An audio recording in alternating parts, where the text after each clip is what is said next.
व्याप्तमेन चराचरम् तत्पदं दर्शितं मे।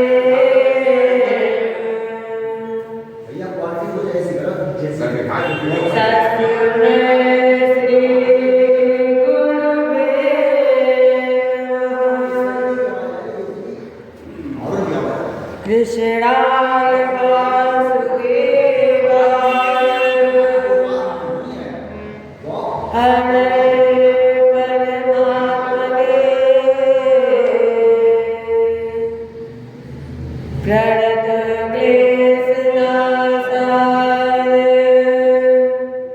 गोविन्दाय नमो नमः। व्रजे वसन्तं नवनीतज्वालम्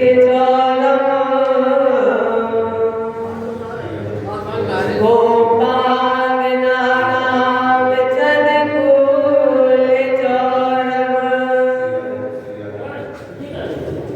अनेक जन्मार्जित पाप चौरम्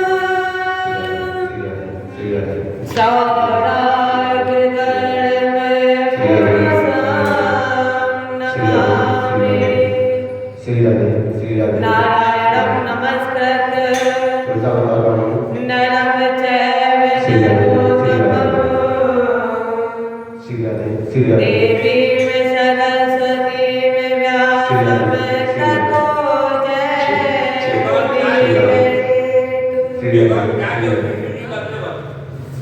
गिरकोठाय ब्रज गोपो को बचाए हो, अग्नि से उबार पांडु बालक पधारी के। लाखों गज घंटा तले बालक विहंगम को, अनाथों रतने में धर पांडव किनारी को। गज की अरज सुन ग्रह से छुड़ायो शीघ्र। भारत में राखो प्रण विश्व ब्रह्मचारी को। तेज विगतापहारी है संत सुखकारी जो, अमोह तो भरोसवाही श्याम ले बिहारी को। हे भारत के सारथी लाखों बार प्रणाम। आकर डोर सवारे मन की छुट्टी लगाओ। भगत भक्त भगवंत गुरु चतुर नाम भक्त एक। अतिन के पग बंधन किए, नासक विघ्न अनेक। करहु प्रणाम करम मन वाले, करहु कृपा सेवक सुत जाने। अतुलित बल धाम सरसैलावदेहं, दनुज बन कृशानम ज्ञानी नाम विवर्णम। सकल गुण निधानम वानिराणामधीशम।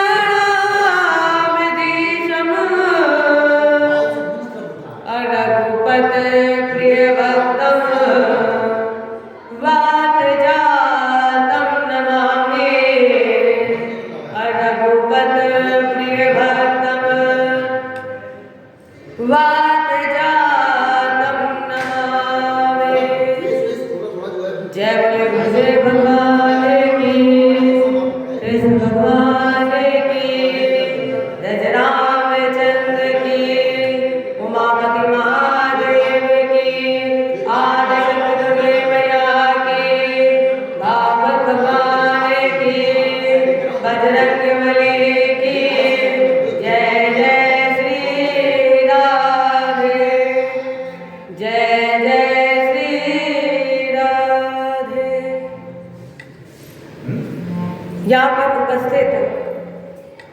समस्त श्रद्धालु भक्तजन एवं करुणामय इस व्यासपीठ से मेरा नमन स्वीकार करें और आज हम सभी श्रीमद् भागवत कथा के द्वितीय दिवस में प्रवेश करने जा रहे हैं। इसमें प्रवेश करने से पूर्व अपने मन वाणी को पवित्र कर अपने गोविंद, अपने इष्ट, अपने बिहारी जी से कहे, हे बिहारी जी, गोविंद मेरो है, गोपाल मेरो है, गोविंद मेरो है, गोपाल मेरो है, गोविंद मेरो है, गोपाल मेरो है, गोविंद मेरो है, गोपाल मेरो है। श्री के बिहारी नंदलाल मेरो है, श्री बिहारी नंदलाल मेरो है, गोविंद मेरो है, गोपाल मेरो है, गोविंद मेरो है, गोपाल मेरो है। श्री के बिहारी नंदलाल मेरो है, श्री के बिहारी नंदलाल मेरो है, गोविंद मेरो है, गोपाल मेरो है, गोविंद मेरो है, गोपाल मेरो है। गोविंद मेरो है, गोपाल मेरो है, गोविंद मेरो है, गोपाल मेरो है। सेवा के बिहारी नंदलाल मेरो है, सेवा के बिहारी मेरो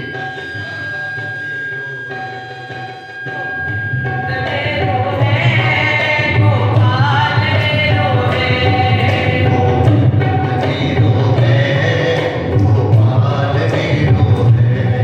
गोविंद मेरो है, गोपाल मेरो है, गोविंद मेरो है, गोपाल मेरो है, गोपाल मेरो है, गोपाल मेरो है।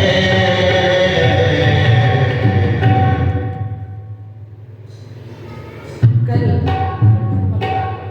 हमारे बीच चर्चा चल रही थी कि किस तरह से नारद जी ने सनकादिक ऋषियों के साथ सत्संग ढूंढा और जब वहां पर भगवान प्रकट हुए तो भक्ति, ज्ञान और वैराग्य नृत्य करने लगे। अब जब भक्ति, ज्ञान और वैराग्य नृत्य कर रही तो पहले ये जानिए भक्ति क्या है।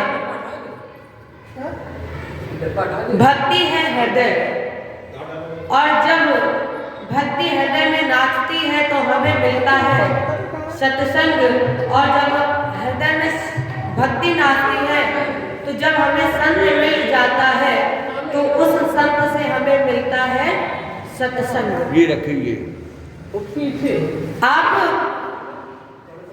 कहीं भी भगवत कथा सुने, कहीं भी सत्संग करे तो हर सत्संग से 3 बातें निकल के आती हैं।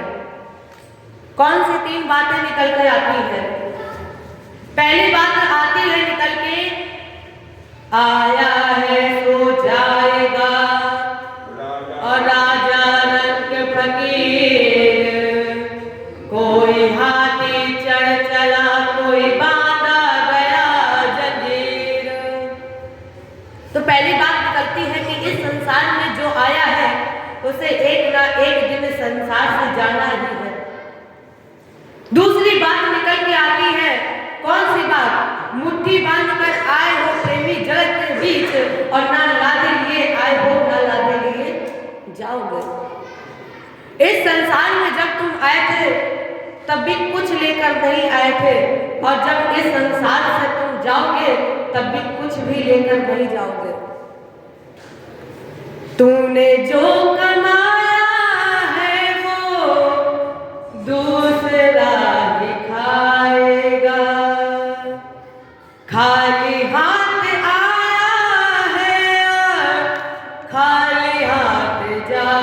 पाएगा। आप चाहे जितना धन के पीछे भागे, आपका धन ना कभी साथ रहा है और ना कभी साथ जाएगा। चलिए आपको एक इतिहास सुनाए, बड़ा पुराना इतिहास है। यस्य मातृथा पाप हानि प्रजायते। जिस इतिहास को श्रवण करने से तुम्हारे सारे पापों का विनाश हो जाएगा, सारे पाप नष्ट हो जाएंगे, वो इतिहास हम आपको सुनाने जा रहे हैं। अत्र ते कीर्तयामि इतिहासं पुरातनम् यस्य शवेर मात्रेधा पाप हानि प्रजायते। तुंगभद्रा नदी के किनारे उत्तम नाम का एक नगर था और उस नगर पर एक ब्राह्मण था जिसका नाम था आत्मदेव। इसकी पत्नी का नाम था धुंधली। और जब पति पत्नी के विचार नहीं मिलते हैं तो घर घर में झगड़ा होता है। आत्मदेव की पत्नी कर्कशा थी तो इन दोनों के विचार नहीं बने, और जब इन दोनों के विचार नहीं बने तो ना पेवा पुत्रो ना पेवा पुत्री अतत श्रृंता तुरोमृषम। जब इन दोनों के विचार नहीं बने तो इनके कोई भी पुत्र नहीं हुआ। अब आत्मदेव ने सोचा कि पुत्र भी नहीं है और पत्नी से बनती भी नहीं है, तो इससे अच्छा है कि मैं भगवत भजन करूं। तो आत्मदेव एक दिन निराश होकर, दुखी होकर घर से बाहर निकले। दोपहर हो गई थी, सरोवर के किनारे पहुंचे और जैसे ही आत्मदेव ने अंजलि में जल लिया, ये पीने ही जा रहे थे, तब तक इनके मन में एक विचार आ गया। कैसा विचार? आत्मदेव ने सोचा, काश मेरे एक पुत्र होता तो मुझे इस तरह से घर छोड़कर जाना नहीं पड़ता, इस तरह से मुझे पानी नहीं पीना पड़ता। ये रो रहे थे, तभी अचानक एक सन्यासी वहां से निकले। सन्यासी ने देखा और कहा, महाराज जी आप क्यों रो रहे हो? आपके रोने का कारण क्या है? आत्मदेव ने हाथ जोड़ करके कहा, महाराज जी मुझे दुख इस बात का नहीं है कि मेरे कोई संतान नहीं है, मेरे कोई पुत्र नहीं है। महाराज जी मुझे दुख इस बात का है कि ना जाने कौन से पापों का उदय हुआ है। महाराज जी ने कहा, एक बात बताओ बेटा, तुम पुत्र लेकर करोगे क्या? तुमने कहा मेरे कोई पुत्र नहीं है, तो आप बताओ कि तुम पुत्र लेकर क्या करोगे? आत्मदेव ने कहा, बाबा वो मेरा नाम बढ़ाएगा। अब जरा आप एक बात बताइए, क्या आपके बच्चों ने आपका नाम बढ़ाया है? इतना नहीं, ये बात छोड़िए, आप ये बताइए कि महात्मा गांधी का नाम किसने बढ़ाया है? महात्मा गांधी का नाम उनके बच्चों ने थोड़ी ना बढ़ाया। महात्मा गांधी का नाम खुद महात्मा गांधी ने बनाया, भगत सिंह का नाम खुद भगत सिंह ने बनाया। तो अगर प्यारे आप अपना नाम बनाना चाहते हो तो आप खुद मेहनत करो, तभी नाम बनेगा। कोई बच्चे अपने माँ बाप का नाम नहीं बढ़ाता, कोई किसी का नाम नहीं बढ़ाता है। आत्मदेव ने कहा कि महाराज जी आप क्या जानो, पुत्र होता क्या है? सन्यासी जी ने कहा, आत्मदेव सुनो, तुम्हारे एक जन्म नहीं, सातों जन्म तक कोई संतान नहीं होगी। और जैसे ही सन्यासी जी ने कहा, बेटा तुम्हारे सातों जन्मों तक संतान नहीं होगी, तो आत्मदेव ने हाथ जोड़ करके कहा, बाबा आप सब कुछ कर सकते हो, आप तो महाराज हो, सन्यासी हो, तुम सन्यासी जी, महाराज जी ऐसा कोई उपाय बताइए जिससे मुझे पुत्र की प्राप्ति हो जाए। सन्यासी जी ने आत्मदेव को एक फल दिया और आत्मदेव से कहा कि ये फल ले जाकर अपनी पत्नी को खिला देना। आत्मदेव फल लेकर गए, धुंधली को दिया, लेकिन धुंधली ने सोचा कि अगर मैंने ये फल ग्रहण कर लिया तो मैंने ये सुना है कि 9 मास गर्भ धारण करने तक ना जाने कितनी पीड़ा होती है, ना जाने कितने कष्ट झेलने पड़ते हैं, ना जाने कितने दर्द होते हैं। तो अगर मैं गर्भ से हुई, एक कमरे में बंद हुई, आग लग गई, तब तो ना हम फिर भाग पाएंगे और वहीं कब्र में जलकर मर जाएंगे। तो इससे अच्छा कि मैं फल ना खाऊं और पुत्र ना करूं। उधर से इन्हीं की बहन आ रही थी, सहेली थी। सहेली पहुंची और सहेली ने कहा क्या हुआ है। धुंधली ने सारी बात बताई तो उस बहन जी ने कहा धुंधली तुम ऐसा करो कि देखो मेरे जब पुत्र होगा, वो गर्भ से थी, मेरे जब पुत्र होगा तो मैं अपने पुत्र को तुम्हें दे दूंगी और जो फल है वो मैं गाय को खिला दूंगी। इतना कहा और बहन जी चल पड़ी। कुछ समय के बाद उन बहन जी को पुत्र हुआ और वो पुत्र ले जाकर के धुंधली को दे दिया। आत्मदेव को कुछ पता नहीं था।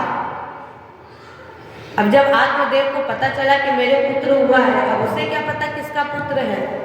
आत्मदेव को लगा मेरे पुत्र हुआ है तो बड़े जोर से शोर मचाने लगा और महाराजों पंडितों को बुलाया और कहा महाराज जी मेरे यहाँ पुत्र हुआ है, आप मेरे पुत्र का नामकरण कर ले।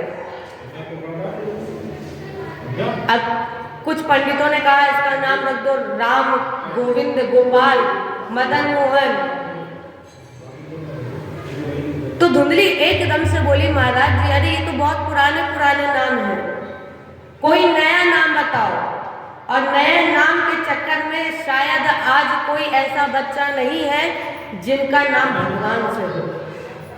नए नाम धुंधली ने कहा कोई नया नाम बताइए महाराज जी, ये बहुत पुराने पुराने नाम है, राम, गोपाल तो ना जाने कितने लोगों के नाम हैं, इसलिए महाराज जी कोई नया नाम बताइए। उसी में एक पंडित जी बैठे थे। एक दो बार पन्ने पलटे पत्रा में और वो पत्रा बंद करके रख दिया और उन पंडित जी ने कहा कि इसका नाम रख दो धुंधकारी। और जैसे ही पंडित जी ने इसका नाम धुंधकारी रखा, धुंधली एकदम से खुश हो गई और कहा हाँ महाराज जी आप बिल्कुल बहुत विद्वान हो आप। क्यों? अरे धुंधली की धुंधकारी ही तो होगा। अब जब ये थोड़ा बड़ा हुआ तो कुछ महीने बाद उस गाय ने भी एक बच्चे को जन्म दिया। सर्वांगम सुंदरम दिव्यम, ये संत के प्रसाद से पैदा हुआ इसलिए निर्मलम कनक प्रभम, जिसका एक एक अंग दिव्य निर्मल पवित्र था। गोकर्ण पंडितो ज्ञानी, कान गाय के समान थे इसलिए इसका नाम रख दिया गया गोकर्ण। गोकर्ण पंडितो ज्ञानी धुंधकारी महाखला। अब खल माने होता है दुष्ट और यहाँ पर बहुवचन का प्रयोग किया गया महाखला, माने दुष्टों में भी फर्स्ट डिवीजन दुष्ट। क्या करता था जब बच्चे खेलते थे तो आपस में ही सर भिड़ा देता था, कभी धक्का दे देता था। इतना उद्यमी था कि 24 घंटे में ऐसा कोई घंटा नहीं जाता था जब आत्मदेव के पास शिकायत न जाती है। आत्मदेव के पास जब उलैना जाने लगे तो आत्मदेव ने सोचा कि इससे अच्छा मैं तब था जब मेरे कोई पुत्र नहीं था। ये रो रहे थे, तब तक गोकर्ण आए। गोकर्ण ने पूछा पिताजी क्यों रो रहे हो, आपके रोने का कारण क्या है? आत्मदेव ने कहा गोकर्ण मैं जान गया हूं कि इस संसार में कोई मेरा नहीं है, इसलिए गोकर्ण अब मेरे जीवन का कल्याण कैसे हो इसलिए कोई एक उपाय बता दो। गोकर्ण ने कहा पिताजी जिस व्यक्ति को ये पता चल जाए कि इस संसार में उसका कोई नहीं है, जिस समय उस व्यक्ति को ये पता चल जाए कि इस संसार में कोई किसी का साथ नहीं देता है, उस समय समझ लेना कि आपका कल्याण निश्चित है, आपका कल्याण हो गया है। क्योंकि जब इस संसार में कोई साथ नहीं देगा तब आपको केवल एक की याद आएगी, मेरे गोविंद की। गोकर्ण ने कहा पिताजी वाणी गुणानुकथने श्रवण कथायाम अस्तव चकर्म। पिताजी, आप अपनी वाणी से केवल गोविंद का नाम गाइए, अपने कानों से सुनिए भगवत कथा, तो आपके जीवन का कल्याण हो जाएगा। मेरे कहने का मतलब ये है कि जब आप अपने पाप, जितने भी आपने आज तक पाप किए, और अगर आपने भागवत कथा सुन ली तो आपके सभी पाप नष्ट हो जाएंगे। और ज्यादा कुछ ना करिए पिताजी, क्या करिए? श्री कृष्ण मापनीयतम भक्ति भाव श्रद्धा समर्पण से आप भगवत के दसम स्कंद का केवल एकदम निर्विवाद निष्कपट श्रद्धा से आप पाठ भी कर लोगे तो आपका कल्याण निश्चित है। अब जब आत्मदेव भगवत भजन में लीन हो गए, जब धुंधकारी के पिताजी चले गए तो धुंधकारी के अंदर 4 चीजें आ गई। पहली, पिता की अनुपस्थिति में जुआ खेलने लगा। दूसरी, शराब पीने लगा। तीसरा, चरित्र का पतन। और जब ये सब कुछ आ गया, जुआ खेलेगा, शराब पिएगा, और जहाँ चरित्र का पतन होगा वहाँ धन कब तक साथ देता है? तो जब धन भी इसका चला गया तो धुंधकारी ने अपनी माँ को लातों से पीटना शुरू किया। जब धुंधकारी ने अपनी माँ को लातों से पीटा तो धुंधली अपमान सहन नहीं कर पाई और वो कुएं में जाकर कूदकर अपने प्राणों का त्याग कर दी। जब इनकी माता भी चली गई, इसके बाद धुंधकारी ने राजा के यहाँ भोजन किया, वैश्याओं को भोजन कराया।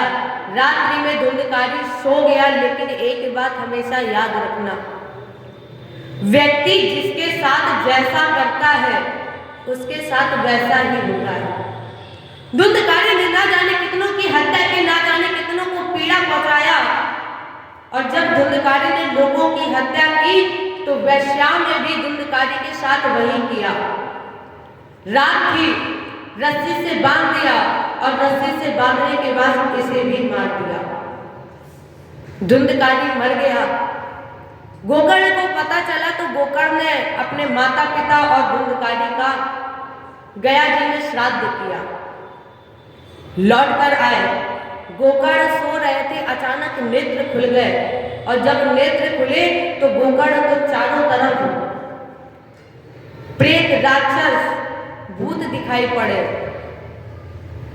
एकदम से गोकर्ण ने कहा, कौन हो तुम?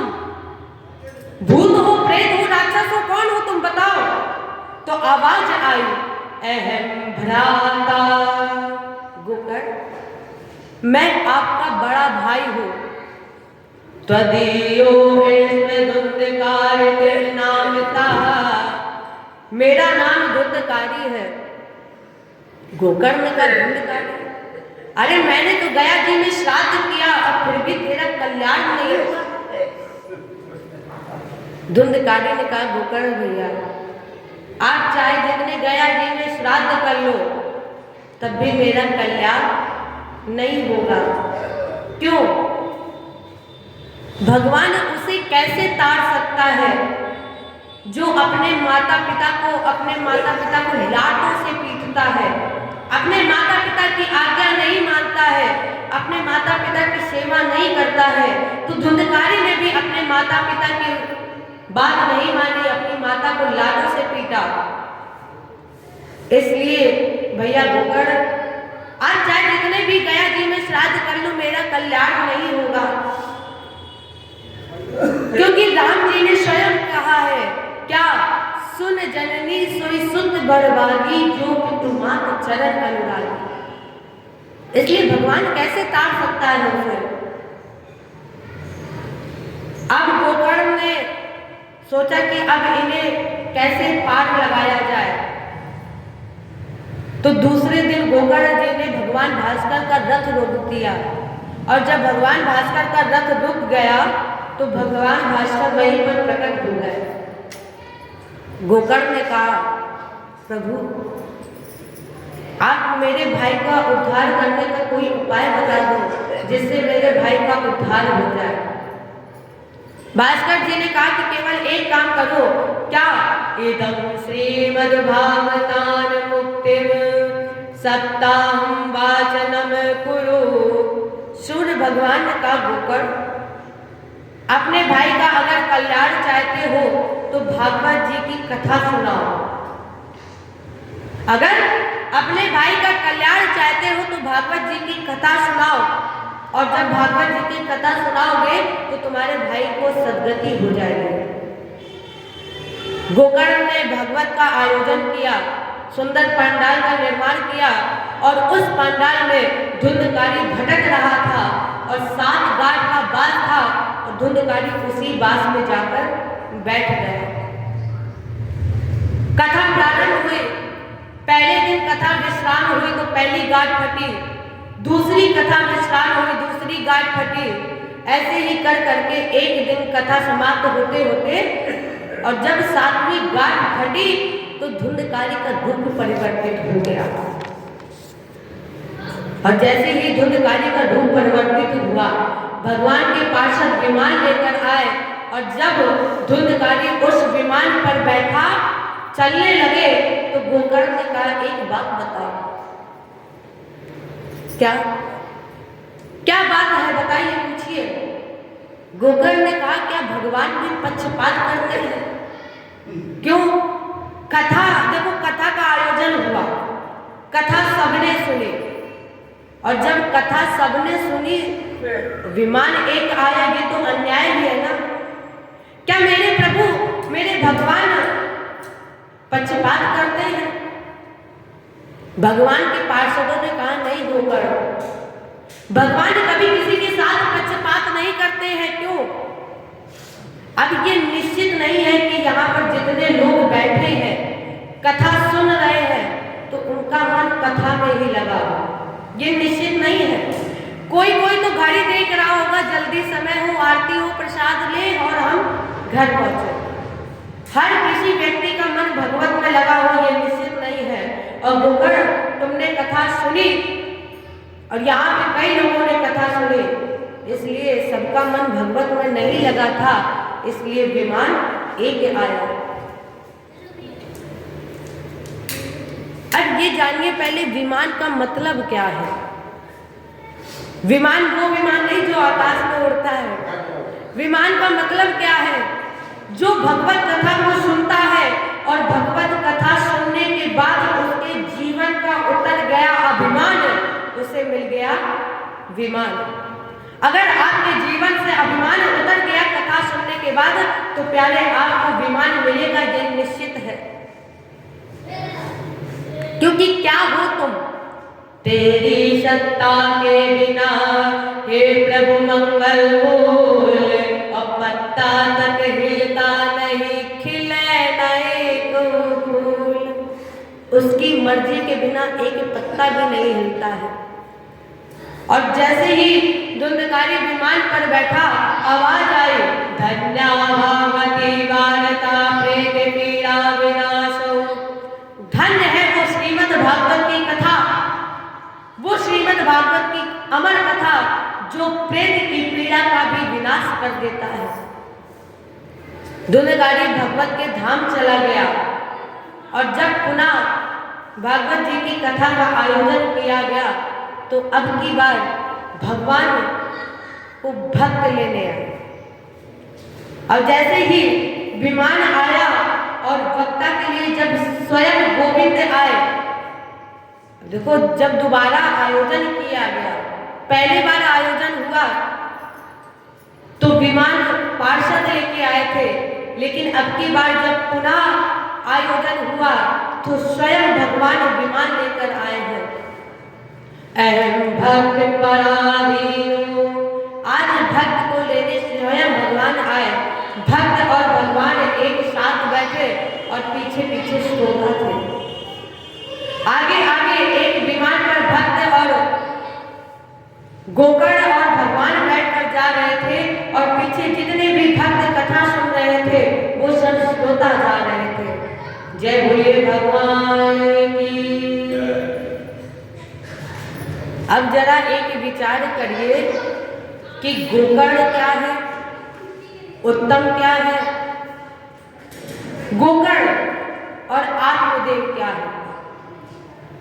आपको याद होगा कि जब आपने कल कथा सुनी तो आपको बताया गया था कि इस भागवत कथा में 12 स्कंद है, माने भागवत जी के 12 ही अंग है। और ये भगवान वैसे भी कहीं बाहर नहीं रहते हैं, भगवान स्वयं अंदर रहते हैं। तो तुंगभद्रा, तुंग माने श्रेष्ठ और भद्र माने कल्याण, यही ये शरीर है उत्तम। और इस उत्तम नगर में रहते हुए प्राणी अगर कल्याण करना चाहे तो वो कल्याण कर सकता है। आपने भागवत जी की कथा सुनी और मन से सुनी तो समझ लीजिए आपका कल्याण हो गया। धुंधकारी क्या है? धुंधकारी है वासना। और अगर उस समय आपने अपनाया गोकर्ण, आपने कानों से सुनी भगवत कथा, हाथों से की भगवान की सेवा और वाणी से गाया भगवान का नाम, तो जब आप भगवान का नाम गाओगे तो आपके सारे दुख मिट जाएंगे, सारे संकट समाप्त हो जाएंगे। एक साथ गाट का बास, और जब आप भगवत कथा सुनोगे सारे दुख समाप्त हो जाएंगे तो अपने आप गाट की बास फट जाएगी। एक साथ गाट की बास और है, स्त्री आसक्ति, पुत्र आसक्ति, धन आसक्ति, ग्रह आसक्ति, ये जो आसक्तियां हैं वो भी 7 गाट का बास ही है। एक साथ गाट का बास और है, कौन सा?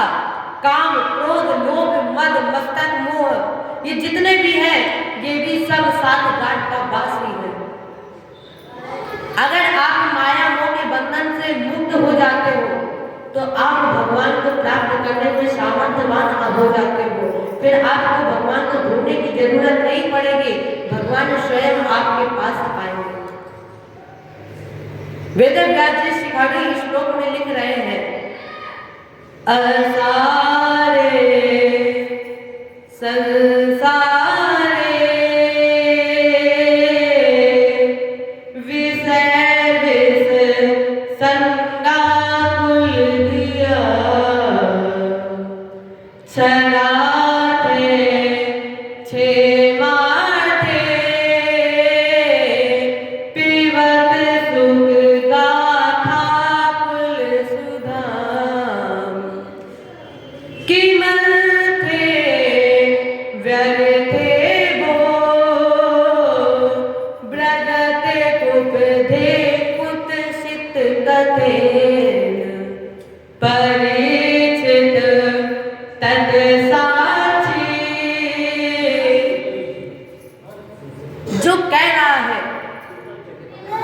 परिचित तद साक्षी, परीक्षित भी इस बात का साक्षी है, यश वर्ण गति मुक्ति युक्ति कथने। परीक्षित इस बात का साक्षी है कि जब मैंने भागवत जी की कथा सुनी तो मुझे मुक्ति रूपी गति प्राप्त हो गई। इसलिए क्षण प्रतिक्षण क्यों न जब भी समय मिले आप भगवान का नाम जरूर गाएं, क्योंकि आपको बताया गया था कि ये नर तन बड़े भाग्य से मिलता है, बड़े भाग्य मानुष तन पावा। और जब ये हमें तन बड़े भाग्य से मिलता है तो क्यों ना इस तन से हम भगवत भजन करें। और भगवान ने जो संदेश दिया है वो कौन सा संदेश दिया है? कर्मणा जायते जन्तु कर्मणे विविधीयते, सुखम दुःखम भयम क्षेमम कर्मवादित पद्धते। भगवान ने बाबा नंद से गिरिराज पूजन के समय कहा, बाबा इंद्र वर्षा करेगा ये सोचना कायरों का काम है, क्योंकि इंद्र ने आज तक कभी दर्शन नहीं दिए।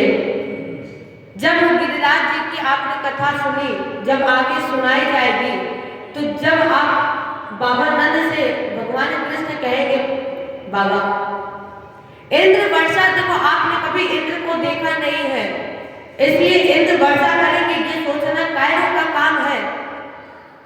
केवल भारत भूमि ऐसी भूमि है जो कर्म भूमि है, और इस कर्म भूमि में हमें ये नर तन मिला, और जब ये नर तन मिला तो इस तन से हम भगवत भजन करें। अच्छा, हम लोग गलती कहाँ करते हैं? जितना अच्छा करेंगे, जितना अच्छा करेंगे, ढोल का बजवा दे पूरी गली में पता चल जाए कि आज हमने ये काम किया है, और जितना बुरा करते जाते हैं वो सब छुपाते जाते हैं। आप इस संसार से तो छुपा सकते हो, लेकिन उससे कभी नहीं छुपा सकते। आप वो सब कुछ करें, लेकिन करने के बाद एक बात तो जरूर बोले, क्या? ओम ब्रह्मार्पणमस्तु। हे प्रभु, जो कुछ भी है वो सब आप ही का दिया हुआ है। अब हमें ये नर तन मिला, अब इस नर तन से जब हमने देखो 50% पाप और 50% पुण्य, अब जब ये नर तन मिला, अब चाहे इस शरीर से आप पाप कर लो और चाहे इस शरीर से आप पुण्य कर लो। लोग पूछते हैं कि ये बताओ, आप कथा सुन रहे हो, ये धर्म है कि अधर्म है? तो लोग कहते हैं धर्म है, और अगर उनसे पूछा जाता है कि ये तुम्हें कैसे पता है कि ये धर्म है, तो लोग ये बोलते हैं कि हमारे बुजुर्गों ने कहा है कि अगर हम भगवत जी की कथा सुनेंगे तो ये धर्म है, इससे मेरा कल्याण होगा। और अगर हमने इसके प्रतिकूल आचरण किया तो फिर 83,99,999 योनियां हैं। और अगर हम वैदिक व्यवस्था के अनुकूल चले तो फिर हमारे और आपके लिए आने के लिए खुलते हैं मुक्ति के दरवाजे। जब हम इसके अनुकूल आचरण करेंगे तो हमारे और आपके लिए खुलेंगे मुक्ति के दरवाजे। अब मुक्ति क्या है? मुक्ति है किसी बंधन से टूटना। और हमारे और आपके अंदर केवल 2 बंधन है।